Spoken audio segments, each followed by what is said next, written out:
Tonight, the world has crossed a threshold that every energy economist, every naval strategist, and every geopolitical analyst has been modeling in classified documents for decades, but that the comfortable assumptions of the post-Cold War era insisted would never actually arrive. It has arrived. 600 Fateh 313 ballistic missiles, Iran's most advanced, most precise, most operationally refined surface-to-surface weapon system, were fired in a coordinated salvo that the Strait of Hormuz has never witnessed in its entire history. The target was not military installations, not radar sites or command bunkers. The target was the economic jugular of the Western-led global order. 12 American oil tankers, fully loaded, transiting the world's most critical energy choke point under the assumption that American naval dominance would protect them, as it always had. That assumption died last night. 12 vessels, each carrying hundreds of thousands of barrels of crude petroleum, each representing hundreds of millions of dollars in cargo, each crewed by maritime professionals who believed the flags flying above them constituted meaningful protection, struck with the precision that the Fateh 313's terminal guidance system was specifically designed to deliver. The fires burning on the surface of the Strait of Hormuz are visible from satellite imagery across a stretch of water that has now become effectively impassable. Hormuz is closed, not metaphorically, not temporarily disrupted the way previous Iranian harassment operations created manageable friction for commercial shipping. Closed in the operational sense that no commercial vessel operator on the planet is currently willing to send a ship through those waters. That insurance underwriters have suspended Gulf transit coverage entirely. That the physical hazard of burning wreckage, released petroleum, and the demonstrated Iranian willingness to strike vessels at will has converted the world's most critical energy transit point into a no-go zone of indefinite duration. The consequences are already cascading through global markets with a velocity that no economic model fully captured. Because no economic model fully believed this scenario would actually materialize. Oil prices have broken through levels that analysts called impossible 6 months ago. Financial markets from Tokyo to Frankfurt to New York are registering synchronized collapse.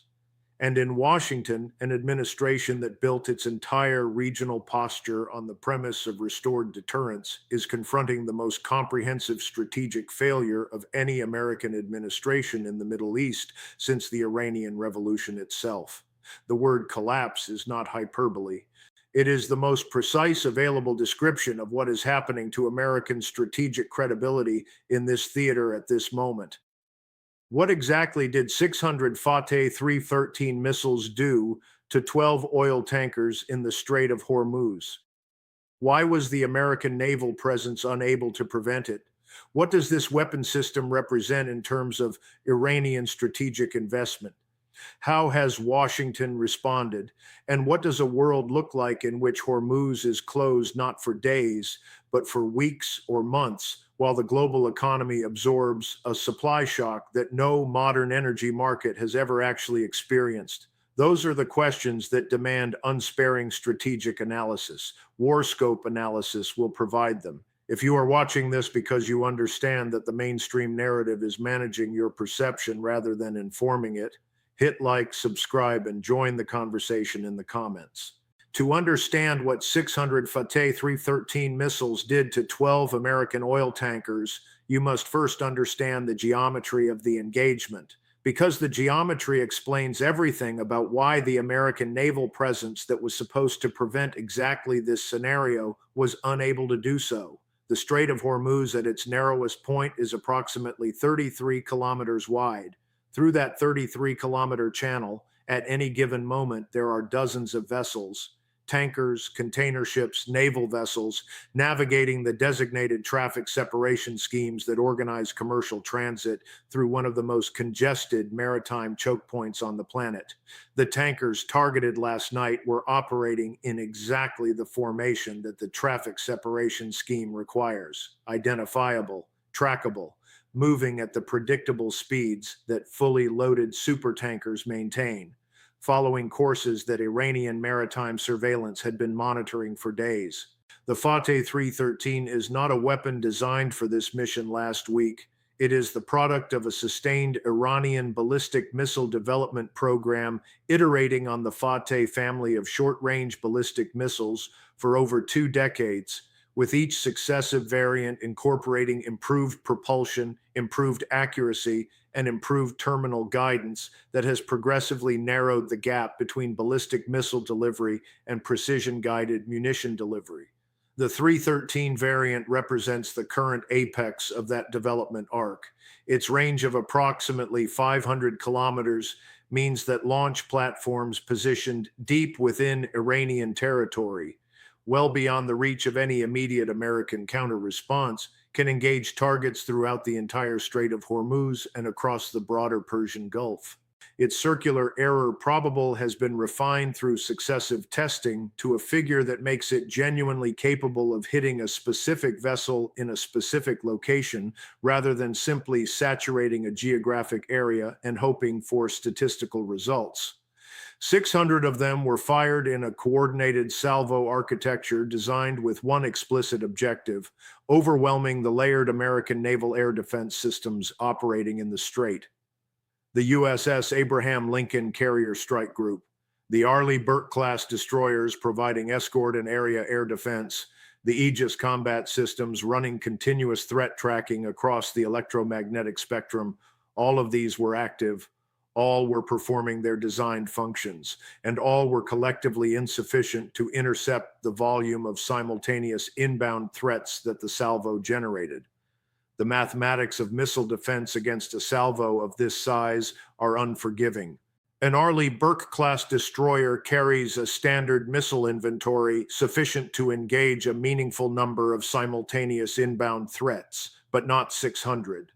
The Aegis system's engagement sequencing, however sophisticated its algorithms, must process threats in sequence and in time. When the volume of simultaneous inbounds exceeds the throughput capacity of the combined battle group's interceptor inventory, the residual threats reach their targets. 600 Fateh 313 missiles represent a salvo sized with precisely this calculation in mind. The engagement unfolded across approximately 18 minutes from first launch detection to final impact. American naval forces had that window to process the threat, execute intercept attempts, and attempt to warn the targeted vessels. The intercept attempts were real, standard missiles were fired, Aegis systems performed their designed functions. A meaningful number of incoming Fateh 313 missiles were destroyed before reaching their targets. But the salvo was sized to absorb those intercepts and still deliver sufficient warheads to achieve the operational objective. 12 tankers burning simultaneously in the Strait of Hormuz is not a military victory measured in traditional terms. It is a strategic detonation, an event whose consequences propagate through the global system in ways that dwarf the immediate physical destruction. The fires on the water are the visible symbol of something much larger, the demonstrated failure of American naval deterrence to protect commercial shipping through the world's most critical energy choke point. When that failure becomes visible, when it burns on satellite imagery for the entire world to observe simultaneously, the behavioral consequences cascade immediately.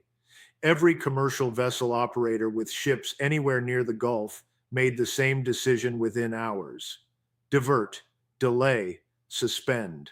Lloyd's of London and the broader marine insurance market suspended Gulf transit coverage before the fires had finished burning.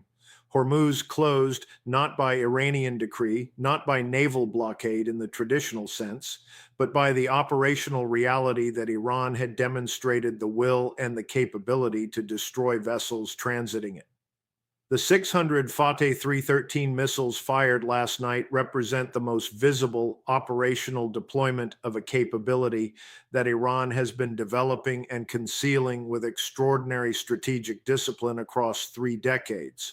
but they represent only one component of a maritime strike architecture whose full dimensions are substantially more concerning than any single weapon system. Iran's maritime strategy was shaped by a foundational assessment made in the aftermath of Operation Praying Mantis in 1988, the American naval engagement that destroyed a substantial portion of the Iranian surface fleet in a single day of combat.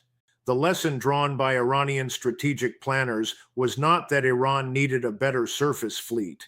It was that surface fleets are inherently vulnerable to American naval power in direct symmetric confrontation, and that Iran's security required a fundamentally different approach to maritime warfare. The resulting investment program focused on three interlocking capability domains. First, anti-ship missile systems capable of engaging large vessels at ranges that kept launch platforms beyond the immediate response capacity of American naval forces. Second, naval mine warfare capabilities designed to deny access to the strait through persistent, distributed, difficult to neutralize hazards. Third, asymmetric surface warfare using large numbers of fast attack craft capable of swarming American naval vessels and overwhelming their close-in defense systems through volume and speed. The Fateh 313 sits at the apex of the first domain, but beneath it, in the capability architecture, is a layered inventory of additional systems. The Noor anti-ship cruise missile providing a sea-skimming engagement profile that presents a fundamentally different intercept challenge than the ballistic trajectory of the Fateh 313. Together, these systems give Iranian planners the ability to engage targets throughout the strait from multiple launch platforms operating from dispersed positions across Iranian territory, creating a targeting problem for American forces that cannot be solved by attacking any single node or platform type. The naval mine inventory deserves particular attention because it represents the capability most likely to sustain the Hormuz closure beyond the immediate aftermath of last night's missile engagement. Iran is assessed to possess thousands of naval mines of various types: contact mines, influence mines, sophisticated bottom mines that can be programmed to activate after a specified delay. These can be delivered by submarine, by surface vessel, by aircraft, making comprehensive mine countermeasure operations extraordinarily difficult and time-consuming. Iran did not fire 600 missiles to sink 12 tankers.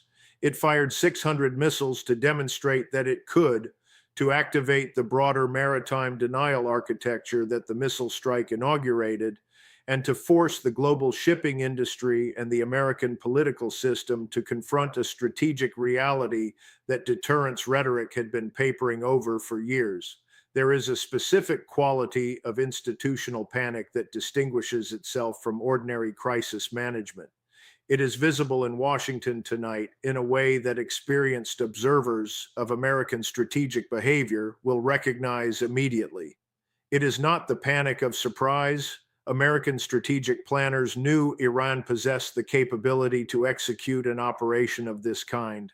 It is the panic of confirmation, the moment when a scenario that has been modeled, wargamed, and strategically dreaded for years actually materializes, and every downstream consequence the models predicted begins unfolding simultaneously in real time.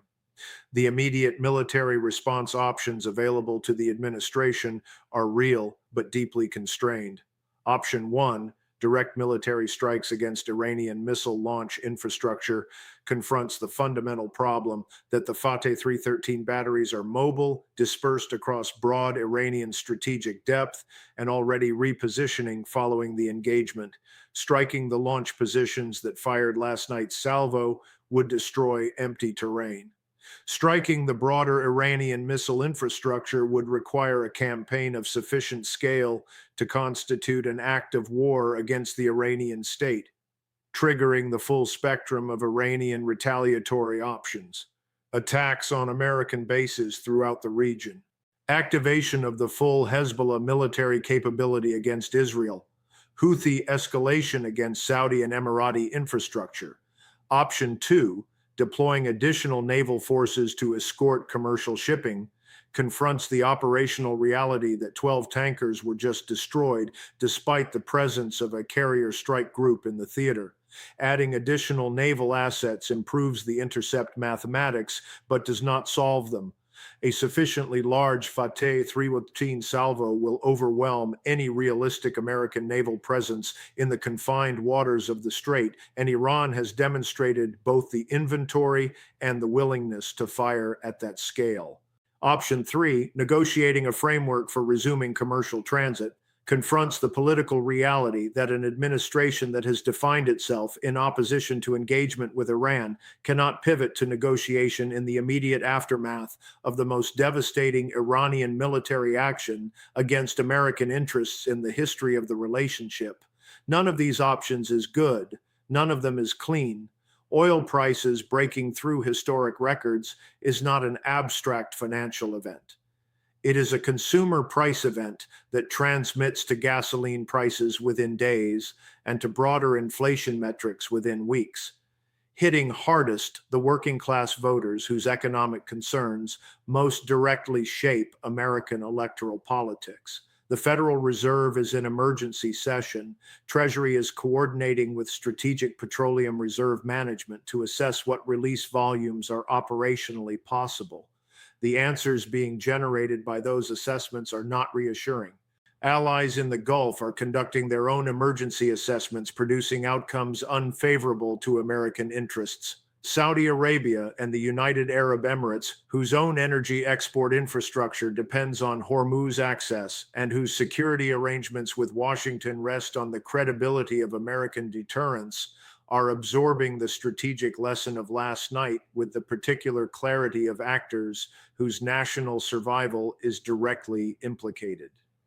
Quiet communications to Beijing and Moscow seeking to understand what alternative frameworks of regional security might be available are already underway. The panic in Washington is real, but it is not irrational. It is the entirely rational response of a political and strategic system confronting the simultaneous collapse of its regional deterrence posture, its economic insulation from Gulf supply shocks, and its political narrative about the effectiveness of its Iran policy, all in the span of 18 minutes of missile flight time over the Strait of Hormuz. 600 Fateh 313 missiles did not appear in Iran's arsenal last night. They were built over years, designed, tested, manufactured, and stockpiled through a sustained national effort that proceeded in the face of comprehensive economic warfare, international isolation, repeated physical attacks on the facilities and personnel involved in the development program, and the constant drumbeat of Western analytical dismissal that insisted Iran could not develop the capabilities it has now demonstrated. The Fateh missile family traces its development lineage to the early 1990s, to a period when Iran was emerging from the devastating 8-year war with Iraq that had consumed a generation of Iranian men and exposed with brutal clarity the vulnerability of a nation dependent on foreign weapons suppliers whose support was conditional on political compliance. The war's conclusion produced a national strategic determination embedded not just in government policy, but in the institutional culture of the Revolutionary Guard Corps, that Iran would never again be strategically dependent on external suppliers for the capabilities it required to defend its interests. The sanctions that were supposed to prevent this capability from maturing instead accelerated the indigenization that made it ultimately impossible to interdict. When foreign components became unavailable, Iranian engineers developed domestic alternatives. When foreign technical expertise became inaccessible, Iranian universities developed the domestic expertise to substitute for it. The sanctions, designed as a tool of strategic coercion, became paradoxically a driver of the strategic self-sufficiency that has produced the capability now burning on the waters of Hormuz. The specific engineers, technicians, and military officers who built the Fateh 313 program include individuals who survived assassination campaigns, who watched colleagues killed by magnetic bombs attached to their vehicles, who worked in facilities subjected to cyber attacks and physical sabotage, who continued their work in the knowledge that the programs they were advancing made them targets of the most sophisticated intelligence services in the world, that they continued, that the program survived the attacks and emerged stronger rather than weaker. This is the most important data point in understanding the depth of institutional commitment that drives Iranian strategic development.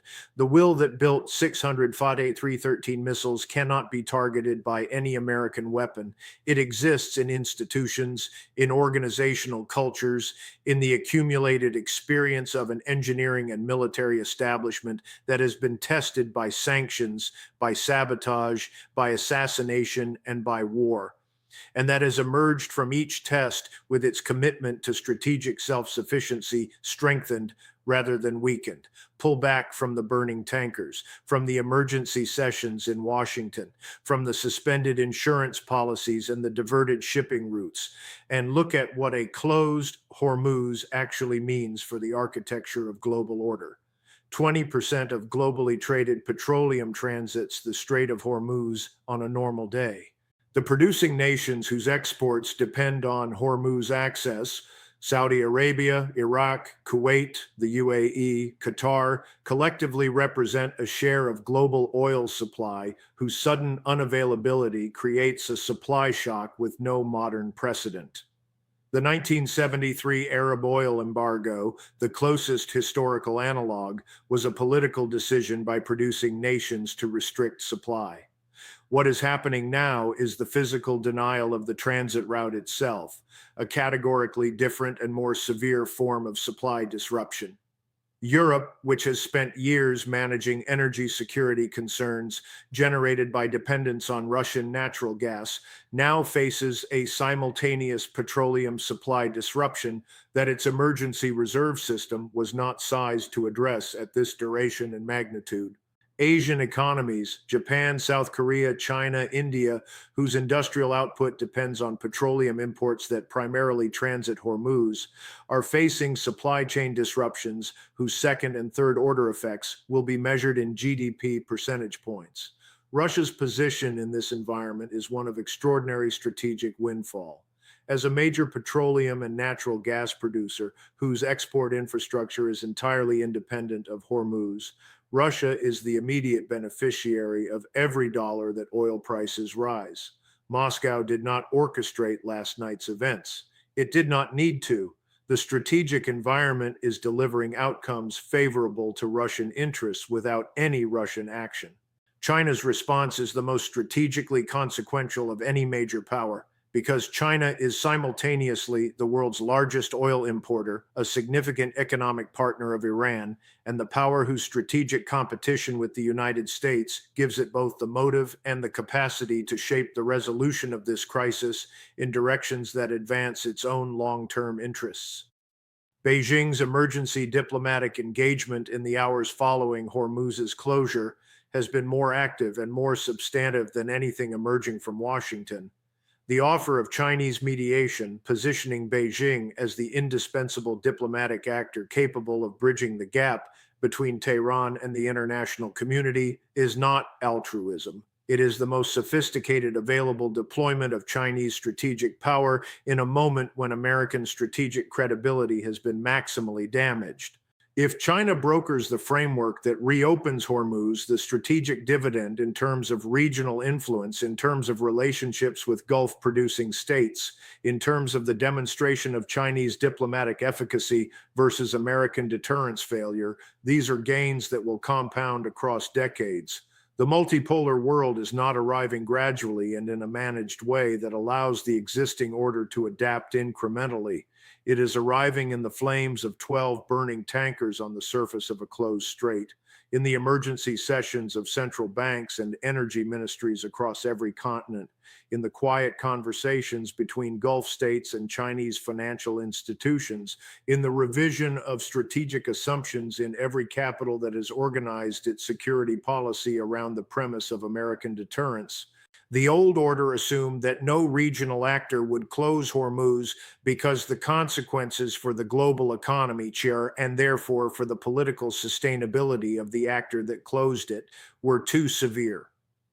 That assumption rested on the further assumption that the actor contemplating closure was primarily motivated by economic interest and would therefore be deterred by economic consequence. Iran has demonstrated that it is motivated by something the deterrence model cannot price: strategic conviction, national dignity, the accumulated determination of a nation that has been told for decades that its aspirations are illegitimate and its capabilities are insufficient. The Strait of Hormuz is closed. The global order is fracturing. The American strategic position in the Middle East has suffered a wound whose depth is still being measured. And in Tehran, the strategic architects of a patient, disciplined, extraordinarily consequential investment in asymmetric capability are watching the world process the results of their work. Results that sanctions, assassinations, cyber attacks, and decades of Western strategic dismissal failed to prevent. The question the world must now answer, in Washington, in Beijing, in Riyadh, in every capital touched by the energy shock radiating outward from a closed strait, is not whether the old order can be restored. It cannot. The question is what order replaces it, who shapes that replacement, and whether the transition can be managed without the kinds of catastrophic escalation that the fragility of this moment makes genuinely possible. The fires on the strait are the punctuation mark at the end of an era. The sentence that follows has not yet been written. What do you think reopens Hormuz? American military action, Chinese diplomacy, Iranian strategic calculation, or something none of us have yet modeled? Drop your analysis in the comments. The conversation happening below this video is the most important one on this platform right now. If Warscope analysis reached what the managed narrative refuses to address, share it, hit like, and subscribe. The next development in this crisis is already unfolding. Stay sharp, stay informed.